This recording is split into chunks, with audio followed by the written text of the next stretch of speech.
What is up, lads? It's Tom LFC Heaven here, and finally, this is the start of our Liverpool FIFA 12 career mode show. Get in there, son! I just love this game and I was looking forward to this so much.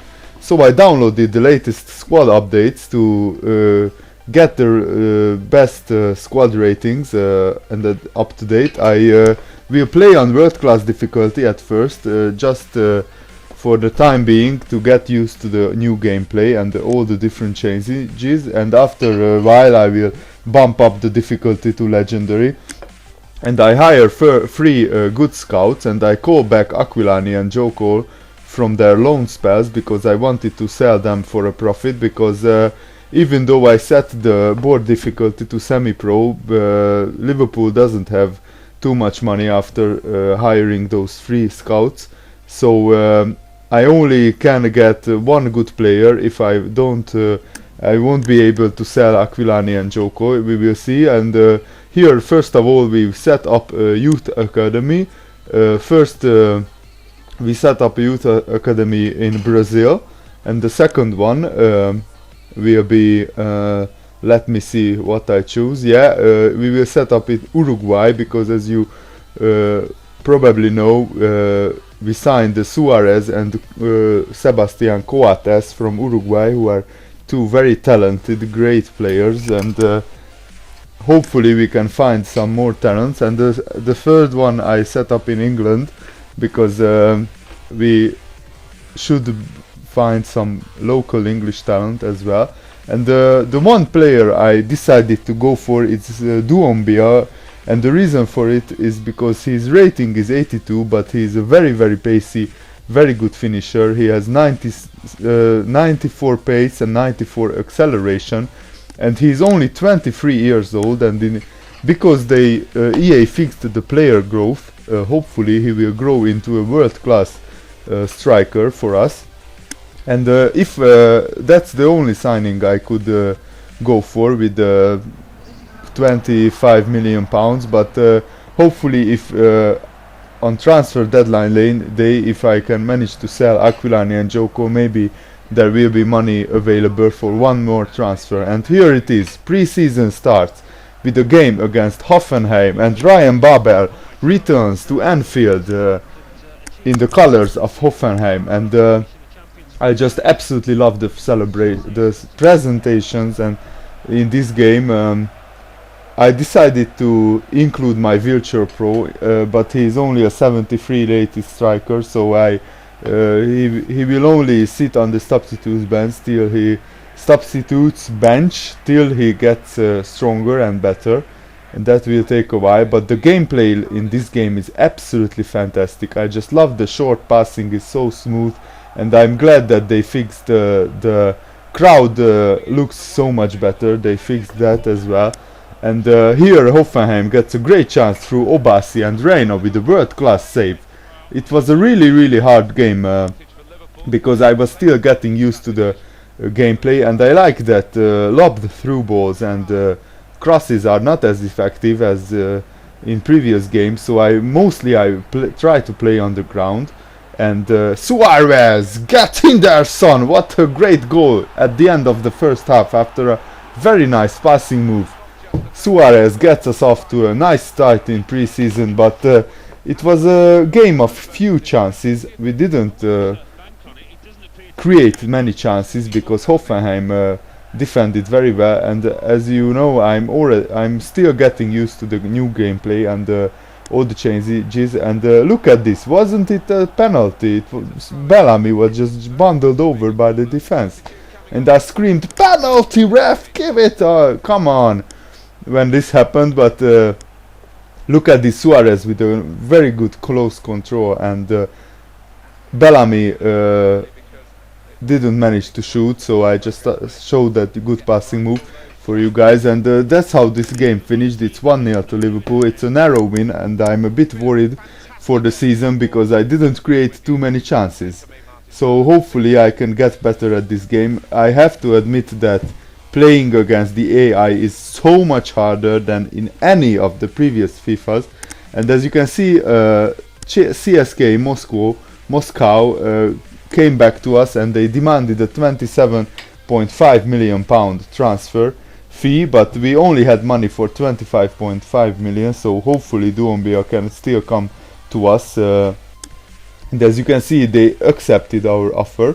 So now we are in the contract negotiations with Doumbia, and we offer him 110,000 pounds a weekly wages for a 4-year contract. And I love it that the chairman gives you the suggestion that the chief executive has gave you a suggestion what kind of contract you should offer for the players. So I just love it. And as you could see, for some reason Agger and Carragher are very popular among the other teams because they keep coming in for them for bids, and Malaga even offered 19.5 million pounds for Daniel Agger, but I don't want to sell either of them because they are both my starting centre backs. And the second game is against Lorient, who is my second favorite team in France after Paris Saint-Germain. I think most of you guys didn't know that.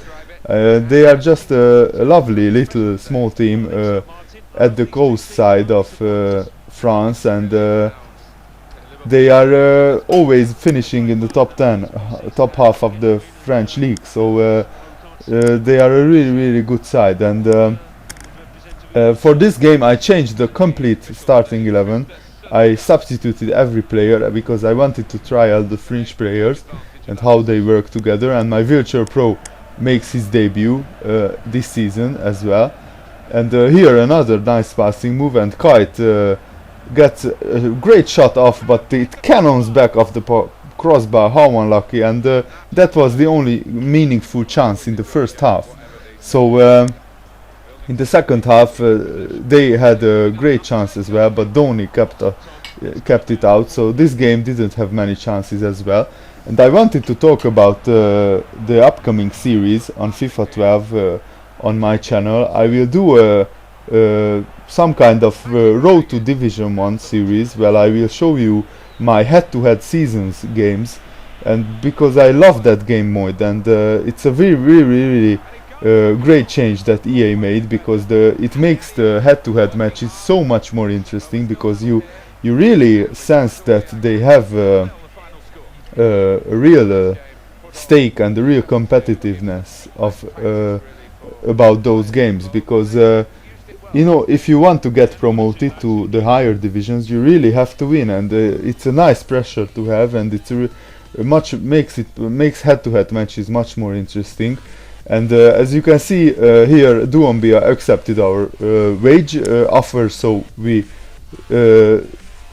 managed to sign Doumbia. And I love it that they changed the transfer system a bit, and you can stall on a player contract, because for example in my Real Madrid career mode I went in for loads of players because I wanted to test out this new transfer system, and it worked a treat, because you could stall on 3 or 4 wage offers, and you could wait for 1 week to decide if you want to sign the player or not, and you could sign the players who had the better ratings if you went in for more than one players. And here is the wonderful new presentations of our new signing. Let's just listen to the commentary a bit here. Liverpool will play Real Betis. Before the real business begins, they'll be anxious to get a win. Well, they've taken advantage here of the transfer restrictions being lifted. We're in the window, and a new signing. Oh, I just absolutely love it. Martin Trier presented our new signing, and you could see even a picture of him popping up in the window. So I loved it that the camera just focused on the new signing. And of course our third preseason game is against Real Betis, who is my favorite Spanish team, and they did wonderfully well in the first 4 games in the Spanish league. They won 4 games on the trot, so that's a wonderful start for a newly promoted team. And this was the hardest game in pre-season, because this Spanish team, Betis, was just look at this wonderful passing move. They just tore my defense absolutely apart. I just couldn't defend that. Of course, the new tactical defending system is still hard to master, so I need more practice. But online, I played a lot of games, and I only conceded 1 goal so far in online head-to-head or ultimate team matches. So interestingly, the AI is much better, much worse, much harder to defend against. And as you could see, my defense was just completely torn apart. Look at the goalkeeper; he's just frozen out. And Betis scored 3 goals already, and we are 2 goals behind. So it's a uphill task here. So I will start a Road to Division 1 series, and I will count the subscribers career mode votes today, because you voted in numbers, and thanks a lot for that, guys. And that series will start tomorrow or the day after tomorrow, depending on how much time I have for editing and recording for that series. But I'm really interested. I'm really looking forward to that series, because that will be the career mode series where everything will be decided by you guys. So I'm looking forward to that. And Gerrard, after a nice passing move, managed to get us back into the game, but we didn't create any more chances, so we lose our 3rd preseason game. And that wraps up a rather average preseason. We won 1 game, drew 1 and lost 1, so I'm really interested how our season will pan out. And as you can see, here is the first scouting report for new players, and I only sign the players that have a very high player potential. And it's really good that if you choose to continue scouting the player, other clubs could come in and nick that player off your hands. So I decided to sign those players who had the maximum player potential of 86 or above, and let's see how they develop. You only have 16 places in your youth network squad, so you only can sign 16 youth players, scouted players. And here, as you can see, Lazio came in for Aquilani for an 11 million pound offer, but I said no to this decision because his transfer fee is 12 million, and I heard that in the transfer deadline day more clubs will come in with higher offers for your players. So you really, if you are desperate for money, then of course you can accept the deal, but you can hold out for a higher bid. And here this was interesting. Carragher said that he didn't have the best preseason, but if I choose to play him in the first league game, he will improve his performance. And as you can see, I signed Duombia and sent all the other players are sent on loan. So don't worry, guys, I didn't sell all those players. I just sent them on loan because they are young and they can improve by playing elsewhere. Thanks for watching, guys. Hope you enjoyed this episode.